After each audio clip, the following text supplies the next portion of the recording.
ಪಾಂಡವರೊಡನೆ ಯುದ್ಧವು ಸಂಘಟಿಸುತ್ತದೆ. ಈ ಚಂದ್ರಕುಲ ಚಕ್ರೇಶ್ವರ ಛಲ ಮತ್ತು ಬಲವನ್ನು ಜಗತ್ತಿಗೆ ತೋರ್ಪಡಿಸಲು ಸಾಕ್ಷಿಯಾಗಿರುವುದು ಮುಂದಿನ ಮಹಾಯುದ್ಧ. ಆ ಪಾಂಡವರಾದರೂ ಈ ಪೃಥ್ವಿಯನ್ನಾಡಲು ಅವರಿಗರ್ಧ ರಾಜ್ಯ ಕೊಡುವುದಂತೂ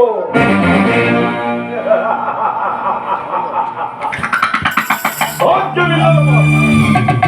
ಅವರು ನನ್ನಂತಹ ಗಂಡುಗಲಿಗಳೇ ಆಗಿದ್ದಲ್ಲಿ ರಣರಂಗದಲ್ಲಿ ನನ್ನೊಡನೆ ಹೋರಾಡಿ ರಾಜ್ಯವನ್ನು ಪಡೆಯಲಿ.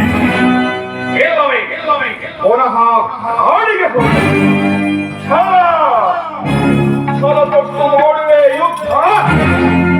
ಸತ್ತರೆ ವೀರ ಸ್ವರ್ಗ, ಮುಗಿದರೆ